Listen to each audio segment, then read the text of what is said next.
Olá, seja bem-vindo a mais um podcast Neuróbicos. Eu sou Liana Pinto Tubelo e hoje vamos falar sobre o cérebro brincante. Você também encontra meus conteúdos pela página ou pelo canal no YouTube Humanidade Lúdica. Lá eu tenho episódios que falam sobre humanidade lúdica, sobre antropologia do brincar e também sobre neurociência e o brincar. Me siga também pelo Instagram, Liana Pinto Tubelo. Bom, hoje nós vamos falar na Semana do Brincar. Estou fazendo a gravação deste podcast na Semana do Brincar. Vamos falar sobre o cérebro brincante. Então, o brincar é um fenômeno de aprendizagem e desenvolvimento, já dizia Lev Semenovich Vygotsky. Então, já confirmado pelas evidências neurocientíficas, é um modo pelo qual nós aprendemos as informações no mundo, nos relacionamos com as pessoas e experimentamos diferentes formas de ser e ver o mundo através da ludicidade. O brincar em suas diferentes dimensões leva a sensação do vivido e experimentado ao cérebro, que recebe, processa, percebe, analisa, responde e executa, devolvendo ao meio em forma de ação repleta de imaginário e simbólico. O cérebro infantil é uma caixa ou casca, que é a etimologia da palavra córtex, ainda a se explorar. Então, é uma caixa a se explorar. Um desenvolvimento inicial rico em peculiaridades e mecanismos contrários ao cérebro do adulto. Um ser em construção, essa é a criança, um ser em construção, mas que desperta uma memória ancestral do que já lhe vem junto com a genética dentro de um genótipo e fenótipo. Então, essa construção que nos parece não saber nada sem considerarmos a bagagem ancestral que eu acabei de referir. O que ele traz consigo mesmo, né? Tendo no movimento do brincar sua ferramenta principal de interação com o seu próprio corpo, desde o período intrauterino, com sua mãe, que é o primeiro ego da criança, com os objetos, significado das coisas e com o meio onde se relaciona a compreensão de ser e estar no mundo. Ao sair do útero materno, este sujeito frágil aumenta seu campo de experiências e demonstra-se voraz em suas investidas, pois que necessita sobreviver e aprender rapidamente como se relacionar e buscar subsistência, que no momento infantil inicial se encontra na sua mãe. Ela é o alimento, ela é o cuidado, ela é o seu complemento de ser. Então, a mãe é a representação básica da nutrição, dos cuidados de higiene e calor, comunicação e afeto, dependendo do ser que lhe carregou por 9 meses e lhe ofereceu as primeiras sensações, emoções e alimento.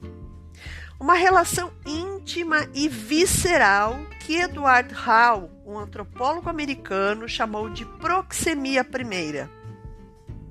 O útero se configura o primeiro espaço íntimo de relação do bebê. Nele, a mãe oferece já a sensação do êxtase presente na brincadeira, a diversão na entonação da voz que canta para o bebê, que lhe apresenta o pai e os demais familiares através do toque e da fala divertida. Sim, Ninguém fala com o bebê no ventre materno de forma séria e fechada, salvo estejam presentes a rejeição e o descaso com a gravidez.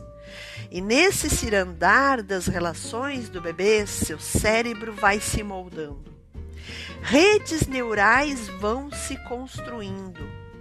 Os 2 primeiros anos iniciais são anos de exuberância sináptica, onde acontece a comunicação entre neurônios, com grande conexão dendrítica, via de comunicação neural, e elaboração de uma rede de atividade reserva que é chamada atualmente pelos neurocientistas de Default Mode Network, responsável pelas atividades mentais, executivas e cognitivas durante o período de descanso humano, que eu já referi em podcast especial sobre esse assunto, sobre essa rede de modo padrão, no podcast número 8, Sonhando Acordado.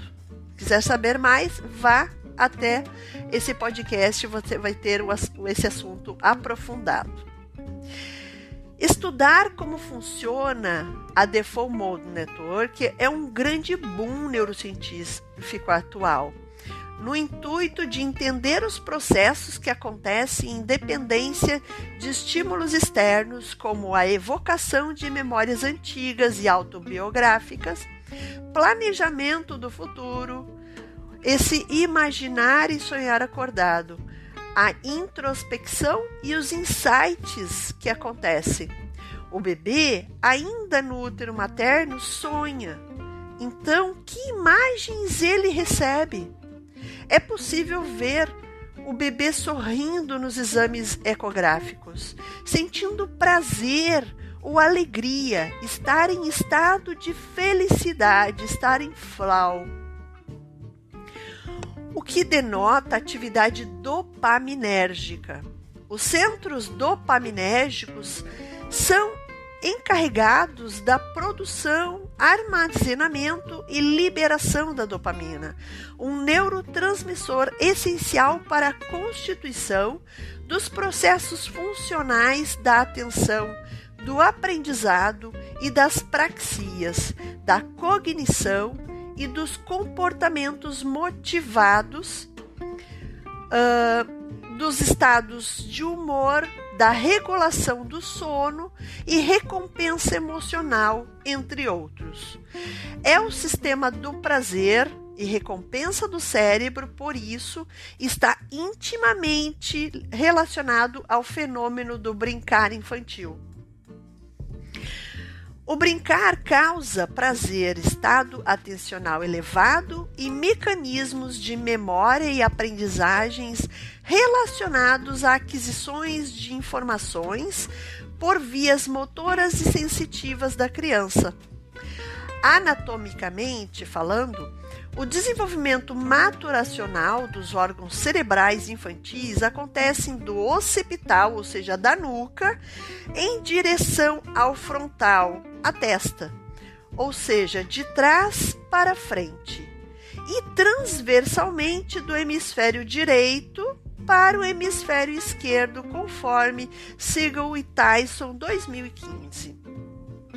Tendo um cerebelo fisiologicamente bem pequeno, o que justifica a falta de tônus e equilíbrio nos primeiros 24 meses de vida extrauterina do bebê. Essa organização maturacional de início também justifica a forma de percepção infantil tão diferente do adulto, uma vez que o hemisfério direito da criança é o mais desenvolvido nesse período, e é através dessa orientação que sente, percebe e pensa o mundo num olhar mais sensorial e plástico, que na fase adulta, norteado pelo centro sensório-motor, localizado no topo do cérebro, ou seja, ele tem essa orientação de sentir, perceber e pensar, mais sensorial e plástico do que na fase adulta, né? Para entender a entonação de voz que eu usei. A relação que a criança estabelece com as coisas e pessoas perpassa os sentidos do tato, do gosto, do olfato, da audição, por último da visão, num sentido neurodesenvolvimental. É essa hierarquia de desenvolvimento. E mesmo quando a criança nasce com algum tipo de deficiência, ela possui uma capacidade comum somente à infância, que o neurocientista brasileiro Roberto Lente denomina em seus livros e pesquisas já publicadas desde 2011, neuroplasticidade transmodal, tendo o fenômeno de interligar os sentidos e compensá-los de uma forma facilitada na ausência de algum deles, de algum dos sentidos. Mesmo quando a criança nasce nos padrões da normalidade, vem ocorrendo um número crescente de crianças sinestésicas. Isso é uma visão do neurocientista indiano Ramachandran, e que foi publicado em 2014. Ele refere que a sinestesia é a capacidade de sentir o gosto do som, de ver as cores ao ouvir a música, ao enxergar cores para cada número indo-arábico, ou seja, um distúrbio de comunicação acentuada entre dois ou mais sentidos. Por isso, um ambiente muito colorido atrapalha, confunde a criança, sendo que ela percebe as cores como um código de comunicação ou linguagem.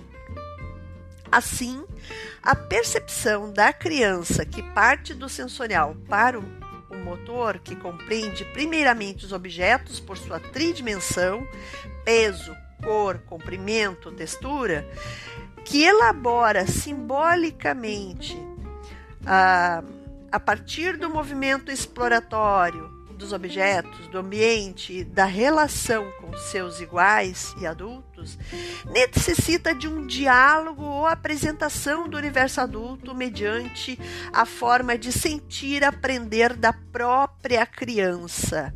Em outras palavras, a criança deve ser apresentada a qualquer novo conceito, conhecimento, experiência através do sensório motor.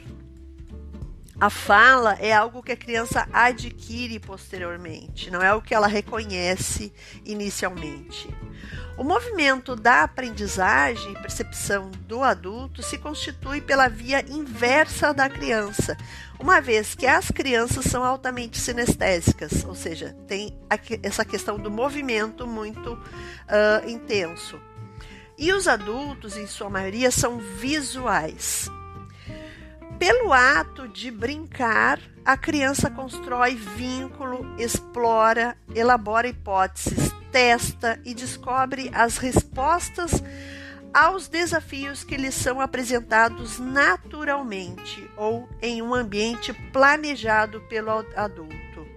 Quando está em meio à natureza, a criança já possui todos os recursos que necessita ao seu alcance para brincar, com galhos, terra, pedras, folhas, água, seu próprio corpo e de outras crianças. Entretanto, quando ela se encontra em ambientes construídos pelo homem, este deve ser pensado pela ótica da criança, entendendo que, através da brincadeira, a criança desenvolve suas funções motoras e psicológicas superiores, que são atenção, percepção, memória, pensamento e linguagem.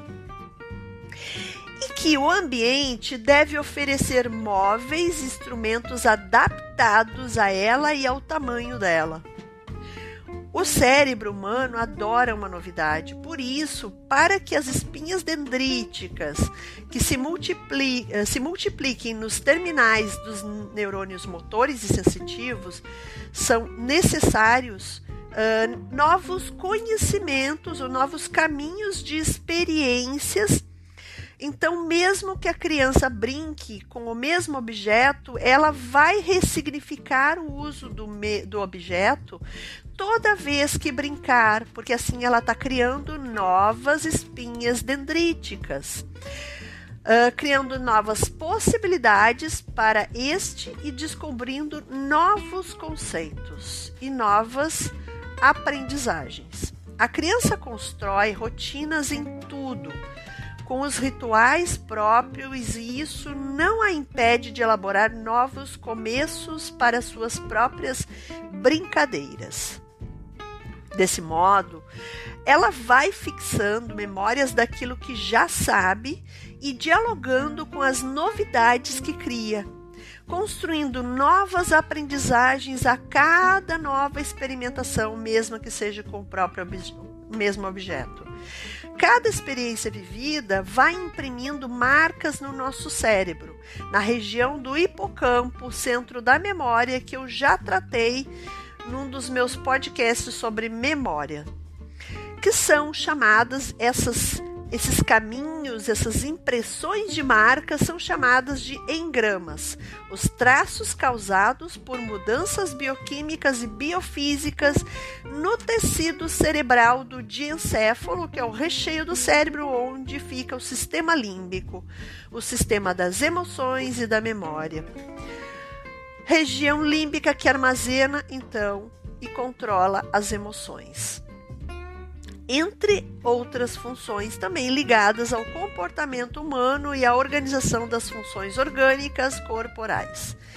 Os mecanismos neuropsicológicos do brincar perpassam o sistema de neurônios espelhos, pois que estão presentes no comportamento lúdico da imitação, da empatia e da teoria da mente, que é colocar-se no lugar do outro.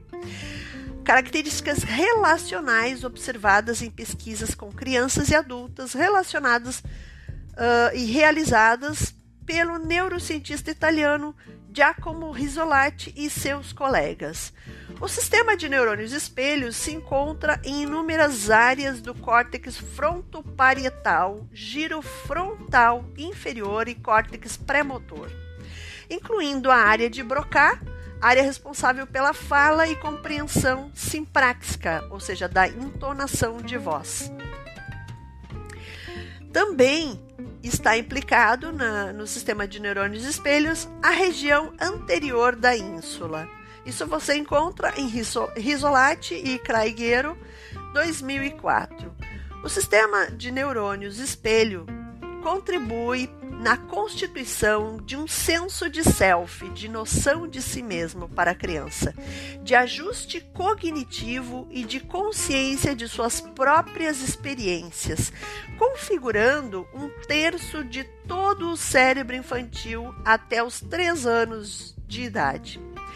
Ao pinçar, por exemplo, a criança, quando ela faz o movimento de praxia fina do pinçar, de 2 dedos ou de 3 dedos, ela está ativando 81% dos neurônios espelhos quando a criança utiliza suas mãos e dedos na manipulação de objetos ou de transportá-los ou manuseá-los de forma investigativa, também está ativando. A criança demonstra em seus primeiros anos de vida uma necessidade primaz em sentir o peso das coisas, a inteligência intuitiva que se explica por uma questão quase fisiológica de perceber seu corpo, seu peso em relação aos objetos e às coisas do mundo externo. É o que chamamos de barognosia, percepção de peso. Uma das noções mais importantes para a conquista da independência e autonomia da criança, uma vez que esta percepção implica no controle do tônus motor, equilíbrio estático e dinâmico. O peso é uma abstração porque ele não existe em si, mas somente nos objetos pesados. O material sensorial que a criança pega para explorar e brincar é, neste ponto de vista, como que uma abstração materializada. Isso são frases de Maria Montessori, publicado em reedição em 2017 no livro A Descoberta da Criança, Pedagogia Científica. Outro princípio importante dentro das percepções e aprendizagens motoras que acontecem através do brincar infantil diz respeito à topognosia, que é a percepção de comprimento, onde o movimento de experimentação sensorial dos objetos em relação ao seu próprio corpo vão imprimindo aos músculos e seu tônus, propriocepção, uma mneme, ou seja, uma memória inconsciente de comparações e combinações de grandeza. Esse também ainda é um assunto abordado por Maria Montessori, no mesmo livro já citado.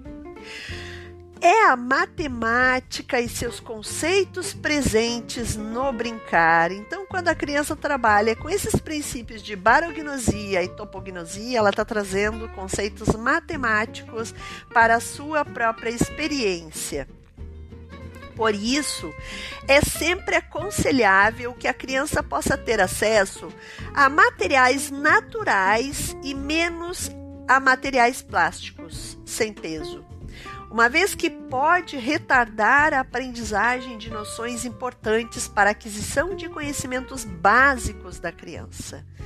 Esses conhecimentos já citados de autonomia e de independência, bem como fundamentos para a alfabetização global do aprendente, está associado a dois princípios descritos como fundamentais para a aprendizagem da criança, que se encontra na estereognosia, a habilidade de reconhecer, através da sensibilidade tátil, contorno e forma dos objetos, das pressões e sensibilidade profunda, muscular, tendinosa e articular.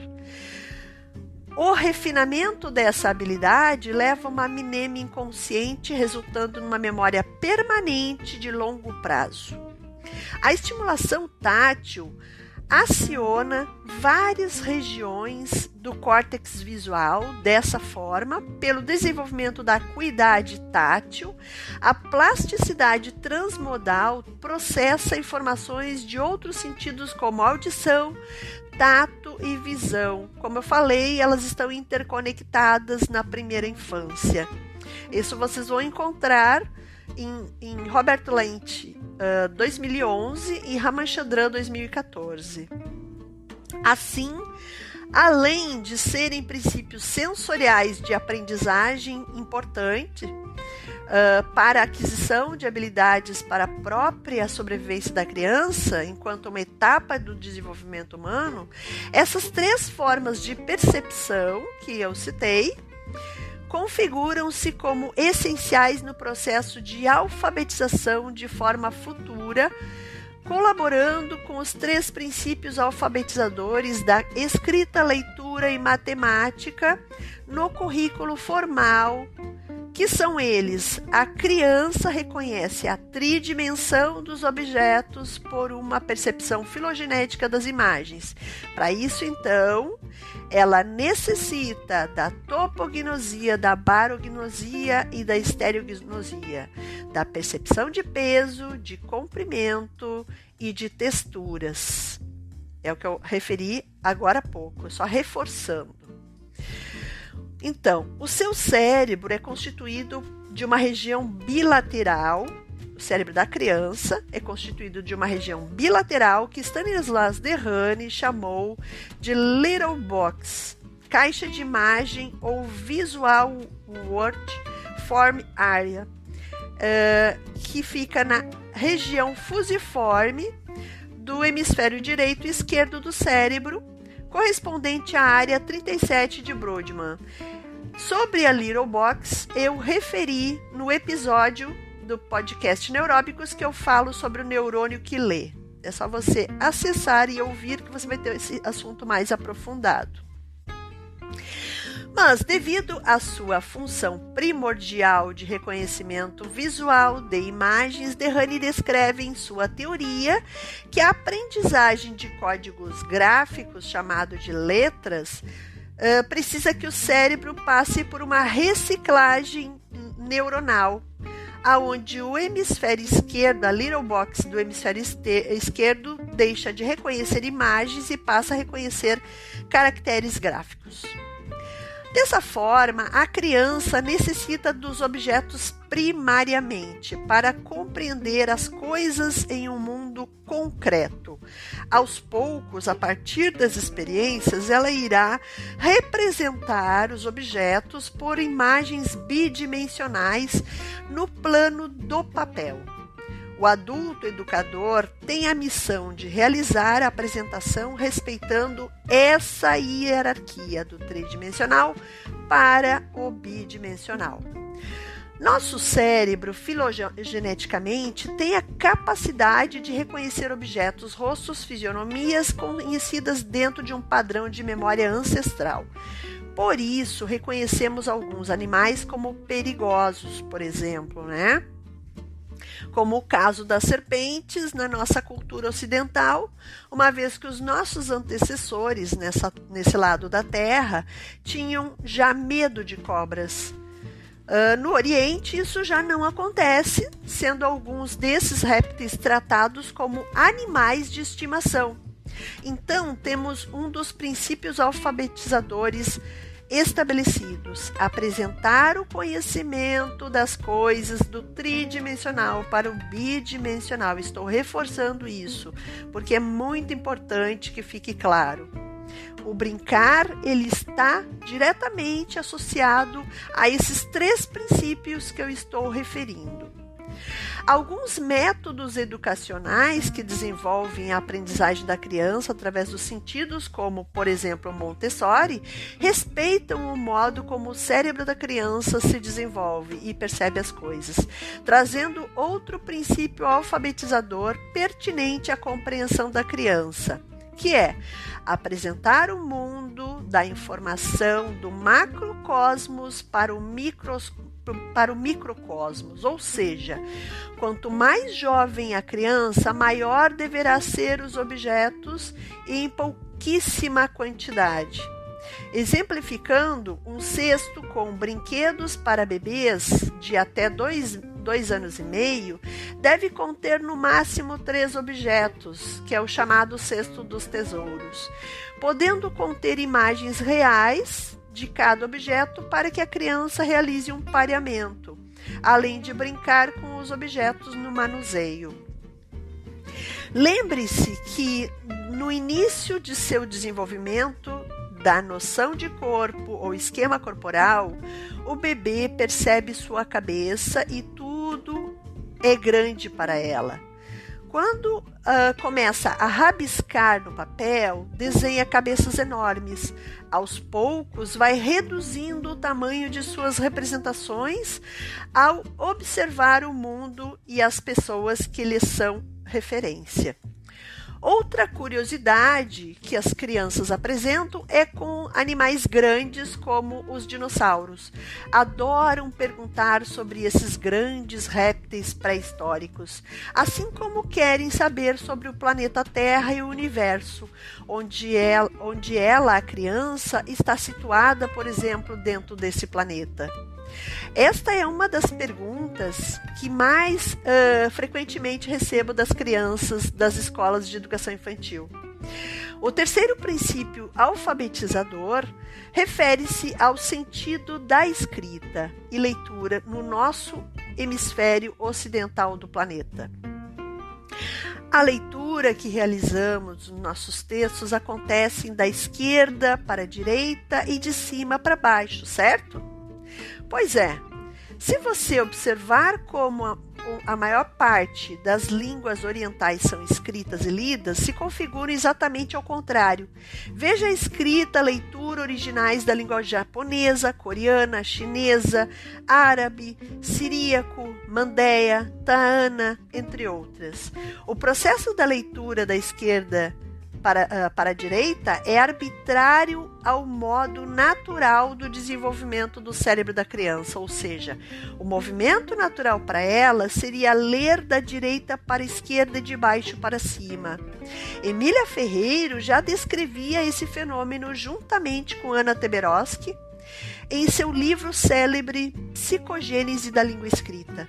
Por isso, a criança necessita de exercícios intencionais diários, realizando o movimento da esquerda para a direita com o intuito de automatizar, desde tenra idade, através da vida prática, dos materiais lúdicos preparados para ela.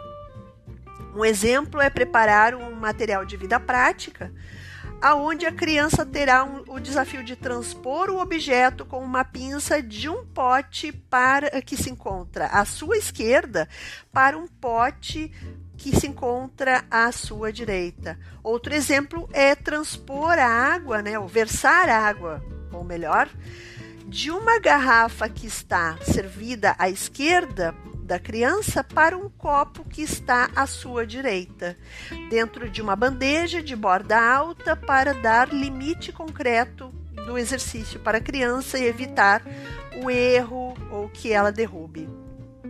E dessa forma ela pode também transferir, deslocar essa bandeja para um outro espaço de forma segura. Toda vez que um educador ler livro para a criança, ele deve passar seu dedo abaixo das frases durante a leitura verbal. Dessa forma, a criança vai aprendendo o sentido e modo de ler da nossa língua ocidental. Assim, é relevante entender que o esforço da criança para aprender a ler é imenso e vai de encontro ao processo natural. De encontro, eu digo em conflito. Ao encontro é a favor de encontro é conflitando com o processo natural da criança. Por isso, usar instrumentos que explorem o sentido tátil e proprioceptor para a construção de uma memória permanente, como, por exemplo, caixa de areia para desenhar e realizar suas hipóteses descritas sensorialmente, é de extrema importância nesse processo de alfabetização formal. Mas que a areia seja rasa, que a criança, ao desenhar, consiga ver o fundo da caixa. O melhor de tudo é ter um exercício intencional da criança através de ações volitivas, de desejo dela, na conquista psicomotora de requisitos importantes para aquisição grafomotora, brincando em ambientes preparados para as suas necessidades lúdicas e de sobrevivência perante uma sociedade antropocêntrica, ou seja, centrada no adulto. Não basta respeitar o desejo de brincar das crianças, para que o adulto compreenda as necessidades primazes contidas nessa ação. É imperativo que entenda os processos psíquicos, físicos e neuropsicológicos que estão implicados na ação de brincar e que também brinque, ou seja, o adulto precisa brincar para sentir e perceber o valor do brincar, do brinquedo e da brincadeira para a criança. Dito isso, o modo principal de buscar esse entendimento é observando a criança a desenvolver suas ações criativas e lúdicas, construindo relação com as teorias que reconhecidamente foram elaboradas a partir da observação da infância.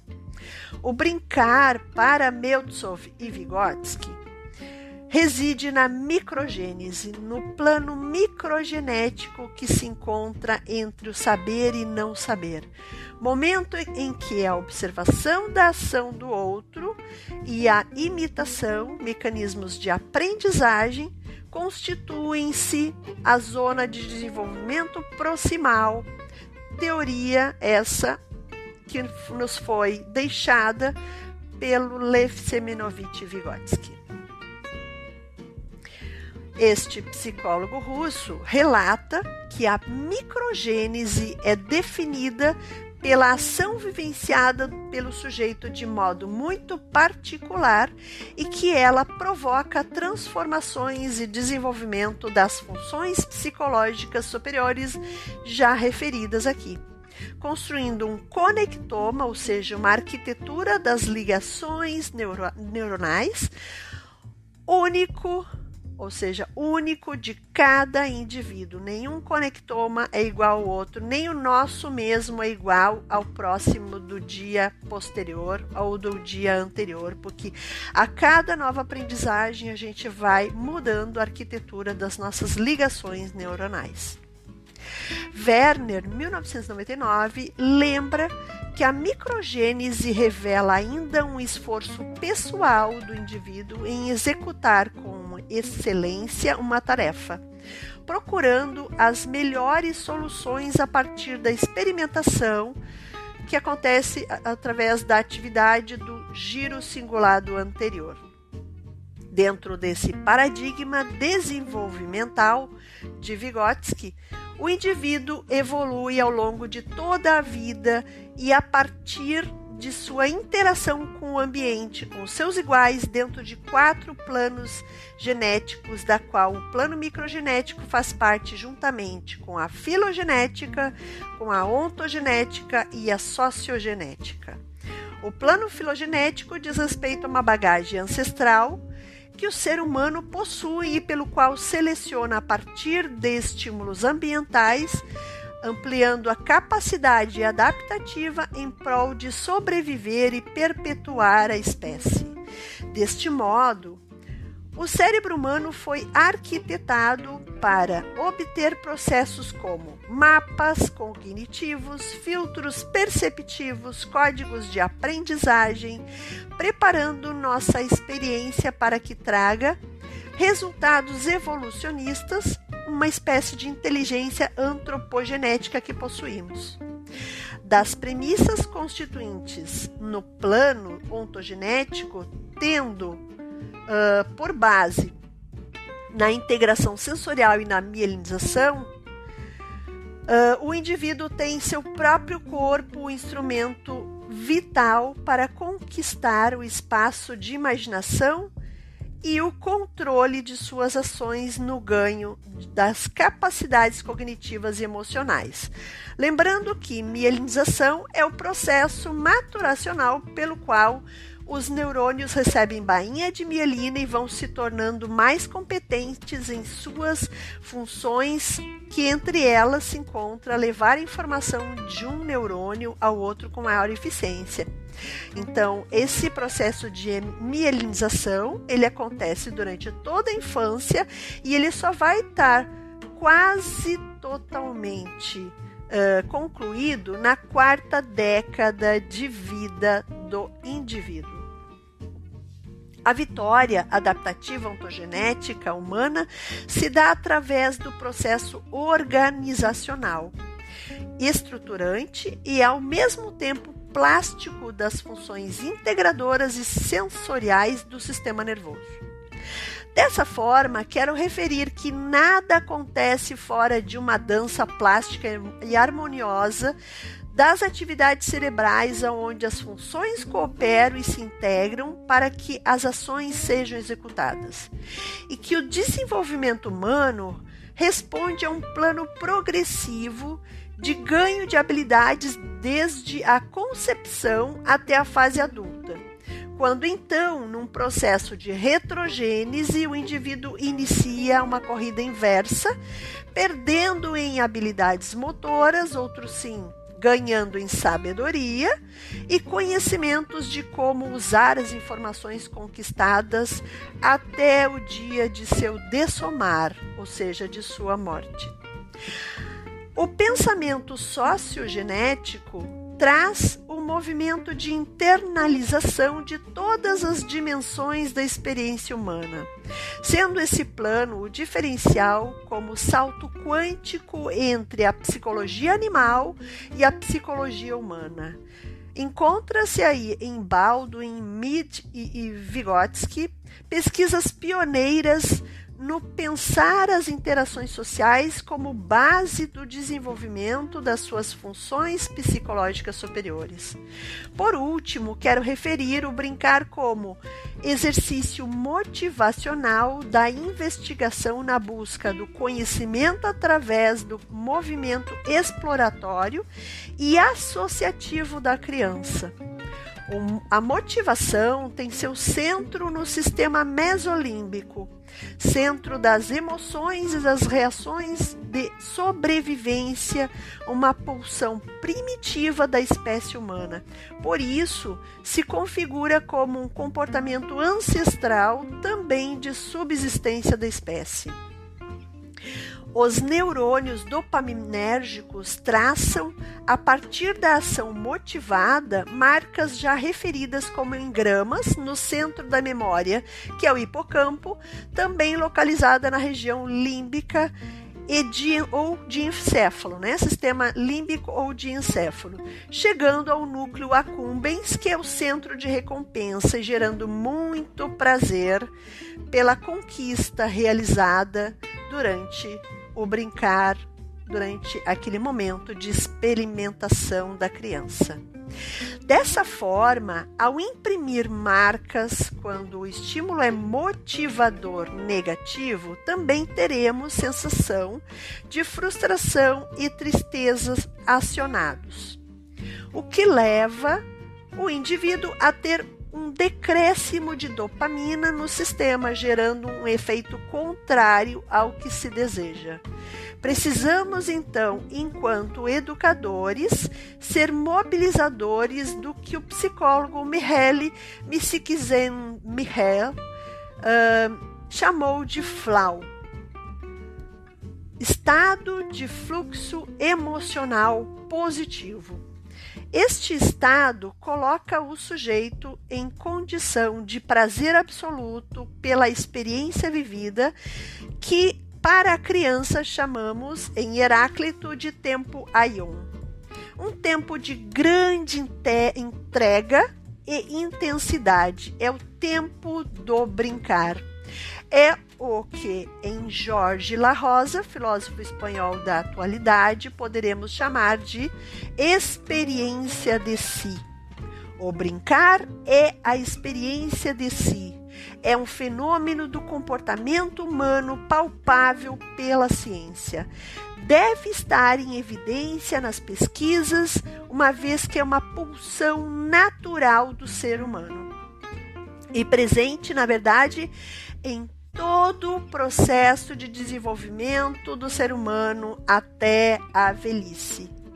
Tanto que a ausência do brincar na criança, já falando de neurodesenvolvimento infantil, quando existe a ausência do brincar na criança, se denota transtornos, distúrbios psíquicos ou neuropsicológicos, emocionais ou sociais.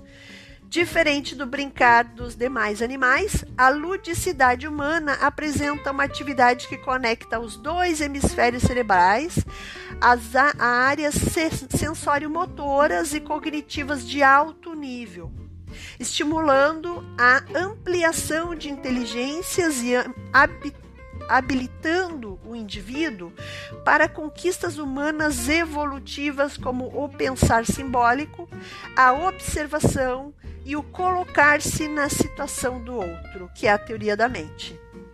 O cérebro humano evolui e o comportamento lúdico o acompanha há quase 40 mil anos, imprimindo em nossa espécie o gosto, o prazer em jogar, brincar, em experimentar ludicamente a vida. Certamente nosso cérebro gosta de brincar, e assim continuará por muitos séculos em novas formas de ser um homem lúdico, acompanhando os tempos, entretanto, carregados de conteúdo de recompensa e intensidade, sem esquecer que está presente em todas as fases da condição da existência humana. Quem brinca, brinca, mesmo que sozinho, brinca para alguém, uma vez que brincar é construir vínculo, é construir relação. Essa relação é intrapessoal e é interpessoal. Vamos então às nossas neurodicas de brincar de hoje. Num oferecimento da Universidade do Brincar, venha aprender conosco em diferentes áreas: gestão pessoal e financeira, educação, brincadeiras e jogos, dicas da psicanálise, educação física, educação infantil, coach e neurociência comigo, mas também agora com Encontro de Educadores, que é um novo módulo da Universidade do Brincar. Faça sua inscrição mensal por R$ 59,90 ou semestral com um descontão. Acesse o link www.universidadedobrincar.com.br, a única universidade da ciência do brincar. Antes de iniciar nossas neurodicas de brincar de hoje, vai uma neurodica especial para você adulto.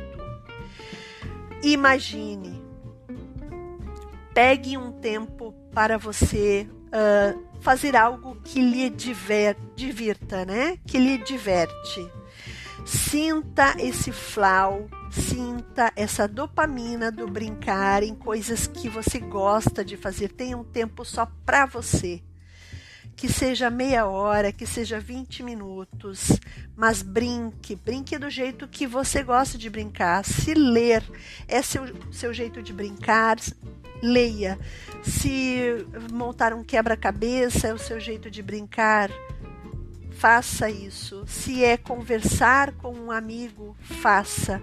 Você vai estar acionando as mesmas redes do brincar da criança, porque é o prazer, é o núcleo accumbens ativado que traz essa mesma sensação do brincar.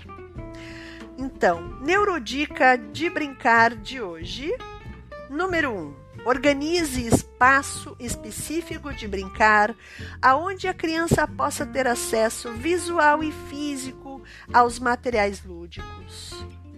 Neurodica número 2. O menos é mais. Quanto menor a criança, menos material devem ficar à disposição e também menos colorido deve ser o espaço onde ela brinca. Exatamente porque as cores são código de comunicação para a criança. Estante baixa com 4 objetos, 4 brinquedos, 2 cestos pequenos contendo materiais não estruturados e 2 outros cestos com brinquedos estruturados é o mais adequado para crianças até 2 anos de idade, 2 anos e meio. Neurodica número 3. Nos brinquedos estruturados para crianças de até 3 anos, prefira animais de borracha sem sons, de tamanho médio, 3 apenas no cesto, e tenha imagens de pareamento, ou pode também objetos de madeira que são polidos, que possam não machucar a criança, objetos de metal que também sejam seguros, para ela conseguir ir compreendendo também temperaturas, né? O metal ele é mais geladinho, a madeira é mais neutra, pode trazer objetos que tenham também um calor para ela ir conhecendo temperaturas, isso é muito importante. Trazer o sensorial para a criança. Neurodica número 4.